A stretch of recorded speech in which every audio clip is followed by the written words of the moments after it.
Hello friends, स्वागत है आपका एक और नई वीडियो में। तो आज की इस वीडियो में हम बात करने वाले हैं रियल स्टेट स्टॉक्स के बारे में, जिनको हम रियलिटी स्टॉक्स भी कहते हैं।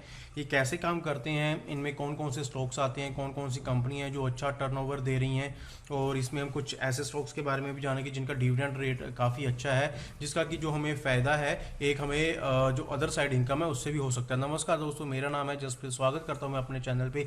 आई होप को आपको वीडियोस पसंद आ रही होंगी। अगर आपको वीडियो पसंद आ रही है तो मेरे चैनल को जरूर सब्सक्राइब कीजिए, लाइक कीजिए, इससे मुझे थोड़ा मोटिवेशन मिलता रहेगा। तो चलिए देख लेते हैं कौन से बेस्ट रियल स्टॉक्स हैं जिसमें आप इन्वेस्ट कर सकते हैं। लेकिन इन्वेस्ट करने से पहले आप अपने फाइनेंशियल एडवाइजर की जो राय है वो जरूर ले लें। अपना भी खुद भी एक उनका जो फाइनेंशियल स्टेटमेंट है उसको रीड करके भी आप इन स्टॉक्स में बाय करने से पहले एक बार अच्छे से उनको रीड कर सकते हैं। तो चलिए देख लेते हैं रियल स्टेट स्टॉक्स ही हमें क्यों चूज करने हैं और इसमें कौन कौन सी कंपनी है जो अच्छा बेटर परफॉर्म कर सकती हैं। तो हमें रियलिटी स्टॉक्स में क्यों करना चाहिए। देखिए, जो रियलिटी स्टॉक्स होते हैं वो क्या करते हैं, वो मॉल्स बनाते हैं, बड़े बड़े ऑफिसेज बनाते हैं लिविंग कम्युनिटी के लिए। रियल स्टेट स्टॉक्स होते हैं जैसे अब हम अगर जैसे mostly one of the best आजकल क्राइटेरिया क्या है कि लोग फ्लैट्स में रहना पसंद करते हैं। तो बड़ी बड़े शहरों में ज़्यादातर फ्लैट्स बन रहे हैं। तो ये जो रियल स्टेट्स होते हैं बड़े बड़े मॉल्स ऑफिस के अलावा बड़े बड़े फ्लैट्स भी बनाते हैं। इसके अलावा क्या होता है, ये आपका जो पोर्टफोलियो उसको डाइवर्सिफाई करते हैं, क्योंकि आपने एक साइड हेल्थ के ले रखे हैं, एक साइड बैंकिंग सेक्टर के ले सकते हैं। तो उनमें से भी एक रियलिटी स्टॉक्स है जिसका आपको काफ़ी अच्छा बेनिफिट मिल सकता है। तो आप इसके साथ ये जो स्टॉक्स हैं इनको बाय करके अपना जो पोर्टफोलियो उसको डाइवर्सिफाई कर सकते हैं।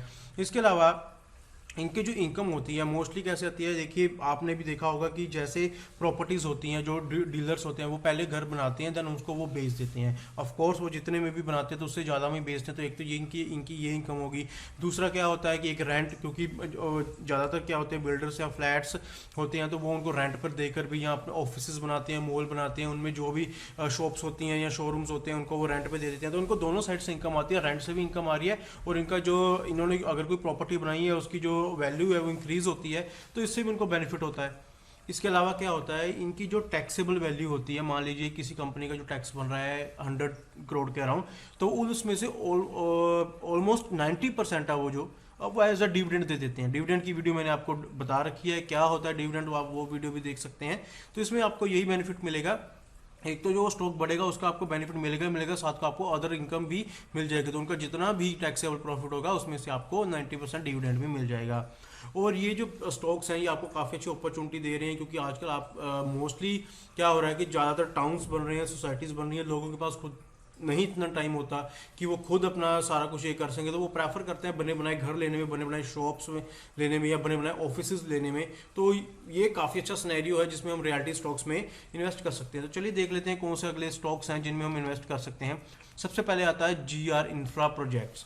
ठीक है, GR इंफ्रा प्रोजेक्ट्स बेसिकली क्या करता है, ये रोड इंजीनियरिंग के ऊपर काम करता है। प्रिक्योरमेंट जो कंस्ट्रक्शन कंपनी होती हैं उनके ऊपर काम करता है। ये रोड्स बनाते हैं, ये हाईवे बनाते हैं। इसके अलावा इनके 15 जो प्रोजेक्ट है 15 स्टेट्स में इनका चल रहा है। इसके अलावा ये जो कंस्ट्रक्शन का जो इनका काम है, देखिए ये इंजीनियरिंग यानी कि रोड इंजीनियरिंग तो कर ही रही हैं ये, यानी कि अपना हाईवेज बना रहे हैं, रोड्स बना रहे हैं। इसके अलावा इनके जो 100 प्रोजेक्ट्स अक्रॉस 16 स्टेट्स में चल रहे हैं, जिसमें ये कंस्ट्रक्शन भी कर रहे हैं, लाइक बिल्डिंग्स बना रहे हैं। इसके अलावा क्या है, इनका जो मेन बिजनेस वो ऑफकोर्स वो सिविल बिजनेस है, जिसमें से 90% इनका जो रेवेन्यू है इनका कहाँ से आता है, जो कंस्ट्रक्शन करते हैं उनमें से आता है, इंजीनियरिंग के लिए आता है, हाईवे प्रोजेक्ट्स में से आता है, रोड सेक्टर से आता है। और इसके अलावा इनका जो काम है रेलवे, मेट्रो, एयरपोर्ट, रनवेज और ऑप्टिकल फाइबर केबल्स में भी इनका जो प्रोजेक्ट है वो सभी चल रही हैं। तो एक मल्टीटास्किंग कंपनी है जिसमें आपको ये रियलिटी में तो है ही है, इसके अलावा ये सिविल रोडिंग में भी है, सिविल इंजीनियरिंग में भी है। तो इन सभी चीज़ों से भी ये पैसे कमा रहे हैं। अपार्ट फ्रॉम रोड कंस्ट्रक्शन, इनका जो बहुत बड़ा एक पावर ट्रांसमिशन बिजनेस भी है, जिससे अपनी बिजली को प्रोड्यूस करते हैं और उसके बाद ये उसको सेल करते हैं। तो इनका जैसे मैंने कहा कि ये मल्टीटास्किंग कंपनी है। तो इसमें आप एक अच्छा पोर्टफोलियो अगर आपको बनाना है तो इसमें भी आप कुछ अमाउंट इसमें इन्वेस्ट कर सकते हैं।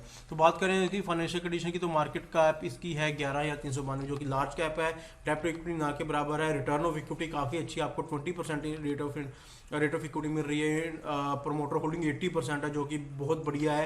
डिविडेंड हालांकि ये नहीं दे रही है, प्लेज भी इनके पास कुछ नहीं है। तो जो इनका प्रॉफिट था वो 1164 करोड़ रुपए था लास्ट ईयर, उनका 1178 रुपये के प्राइस अराउंड चल रहा है। तो आप इस कंपनी में भी एक अच्छा इन्वेस्टमेंट पोर्टफोलियो के अकॉर्डिंगली आप इसमें तो बात कर लेते हैं अब इनके प्रो एंड कॉन्स की। तो प्रो एंड कॉन्स में देखिए, प्रोज में क्या है, इसका एक जो इनका जो रिटर्न ऑफ इक्विटी है काफ़ी अच्छा बढ़ रहा है। पिछले 3 सालों से रिटर्न ऑफ इक्विटी ऑलमोस्ट 25% बढ़ चुका है, जो कि इसका अच्छा प्रो है। इसके अलावा कॉन्स में ये है कि जो कंपनी है वो प्रॉफिट तो काफ़ी अच्छा कर रही है, लेकिन आपको ये डिविडेंड नहीं दे रही है। तो ये आपका कॉन्स मान सकते हैं, लेकिन इनका प्रॉफिट है काफ़ी अच्छा, तो आप इस कंपनी में अपने अकॉर्डिंगली इन्वेस्ट कर सकते हैं। बात करें अगली कंपनी की, तो वो है नीलम लिमिटेड।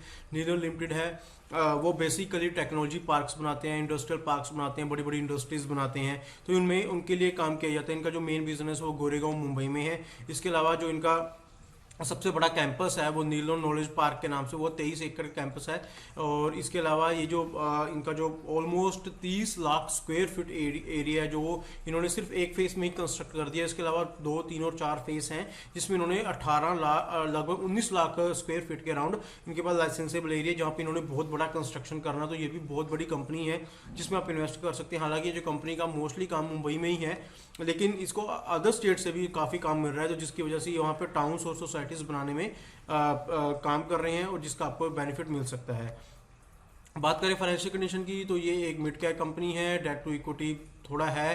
रिटर्न ऑफ इक्विटी आपको लगभग 22% के अराउंड मिल रहा है। प्रमोटर होल्डिंग 71% है। डिविडेंड काफ़ी अच्छा मिल रहा है, आपको लगभग 8% के अराउंड डिविडेंड मिल रहा है। प्लेज परसेंटेज ना के बराबर है। प्रॉफिट आपको 105 करोड़ का इसने दिया है, और इसके अलावा 370 रुपये का शेयर है। तो आई होप कि आप इस कंपनी में एक अच्छा एक स्टॉक को कुछ अपना पैसा लगाकर बाई कर सकते हैं, जिसका कि आपको आगे जाके बेनिफिट मिल सकता है।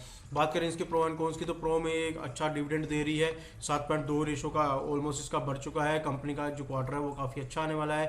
अपना जो डिविडेंड पे आउट है वो काफ़ी अच्छा हेल्दी है, 91% के अराउंड है। कॉन्स में से ये है कि इसकी जो सेल्स ग्रोथ है वो पिछले 5 सालों से लगभग थोड़ी कम हुई है, जो कि 6% के अराउंड है। बात करें ओवरऑल रियलिटी की, ओवरऑल रियलिटी एक काफ़ी अच्छा ग्रुप है, जिसमें इनके डेवलपमेंट्स होती है residential, office space, retail, hospitality और सोशल इंफ्रास्ट्रक्चर के ऊपर। इन्होंने 42 जो प्रोजेक्ट्स हैं वो कर ली हैं ऑलमोस्ट मुंबई में, जिसमें लगभग 12 मिलियन स्क्वायर फीट की स्पेस है। इसके अलावा इनके जो 3 प्रोजेक्ट्स हैं वो अंडर डेवलपमेंट है, जिसमें मैक्सिमा, एट्रीना और एगिना जो सबसे बड़े इनके प्रोजेक्ट हैं वो हैं, जिसमें मैक्सिमा 53% हो चुका है। एगिना और एट्रीना लगभग 67 और 64 के अराउंड जो इनका काम है वो ऑलमोस्ट बुक हो चुका है। तो जिसका काफ़ी अच्छा इनके ऊपर इफेक्ट पड़ रहा है, क्योंकि इनके जो ये काफ़ी अच्छे लग्जरी अपार्टमेंट्स है, जिसमें काफ़ी सारे लोग हैं जो इन्वेस्ट कर रहे हैं, और इसके अलावा लोग इनको बाय करने में भी अपना थोड़ा शो दिखा रहे हैं।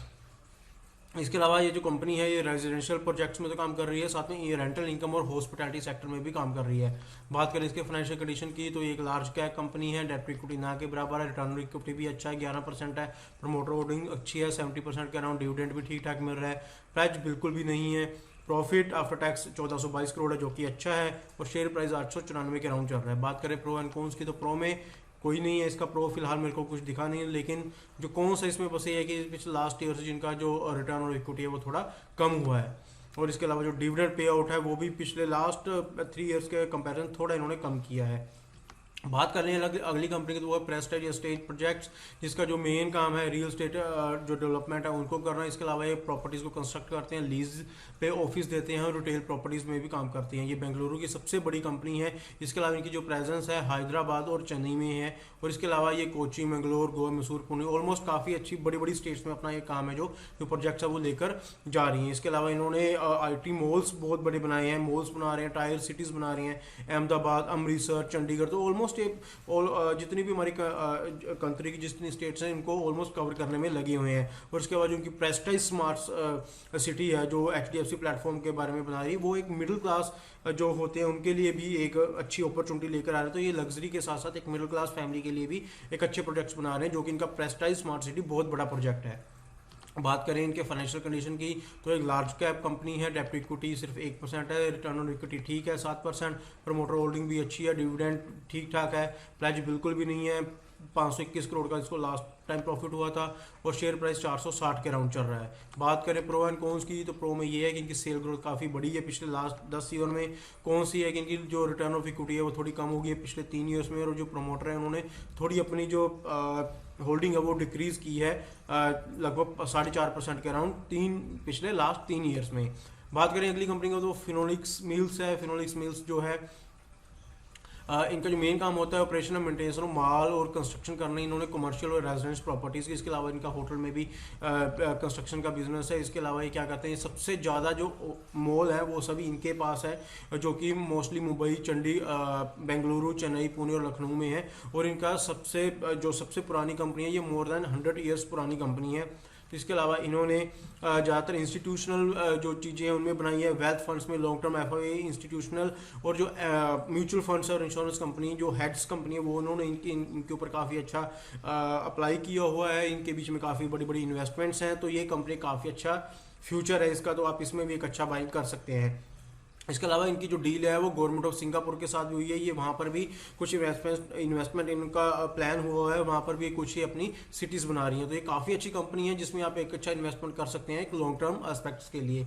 बात करें इसकी फाइनेंशियल कंडीशन की, तो ये एक लार्ज कैप कंपनी है, डेब्ट इक्विटी ना के बराबर, रिटर्न और इक्विटी थोड़ा इसका कम है, 5% के अराउंड, प्रमोटर होल्डिंग ठीक है 50% के अराउंड है, डिविडेंड भी थोड़ा कम दे रही है, प्लेज बिल्कुल भी नहीं है। लास्ट ईयर प्रॉफिट इसका 600 करोड़ का था और इसका जो प्राइस चल रहा है 1444 का कंपनी का, तो आप इसको अपने रडार पे रख सकते हैं एक लॉन्ग टर्म इन्वेस्टमेंट के लिए। बात करें इसके प्रो एंड कॉन्स की, तो प्रो में इसका एक अच्छा जो क्वार्टर है वो आ सकती है। इसकी जो कैपिटल रिक्वायरमेंट्स इन्होंने कम कर दिया है, इन्होंने 73% 52 कर दिया है, जिससे कि अब इनका जो रेवेन्यू है वो काफ़ी अच्छा जनरेट होगा, इनका प्रॉफिट भी अच्छा गेन हो सकता है। कॉन्स के बारे में बात करें तो इनकी जो सेल्स है वो थोड़ी पिछले 5 सालों में लगभग 5% के अराउंड कम हुई है, तो वो कोई बड़ा कॉन नहीं है। और इसके अलावा जो इनकी रिटर्न ऑफ इक्विटी है वो लगभग 4.5% कम हुई है, जो कि लास्ट 3 ईयर्स में थी। तो इसके अलावा जो प्रमोटर होल्डिंग है वो भी थोड़ी डिक्रीज हुई है, लगभग 12% के अराउंड पिछले 3 सालों में। तो आई होप कि आपको ये वीडियो पसंद आई होगी। अगर आपको ये वीडियो पसंद आई तो आप मेरे चैनल को सब्सक्राइब कर सकते हैं, इससे मुझे थोड़ा मोटिवेशन मिलता रहेगा। तो आने वाले टाइम में मैं आपके लिए और भी वीडियोस लेकर आता रहूँगा, डिफरेंट टाइप ऑफ स्टॉक्स क्या होते हैं, इसके अलावा जो टेक्निकल चीज़ें हैं फंडामेंटली, वो सभी वीडियोज़ आपको मिलती रहेंगी। तो आई होप कि वीडियो पसंद आई होगी। तो चलिए दोस्तों, मिलते हैं हम अगली वीडियो में।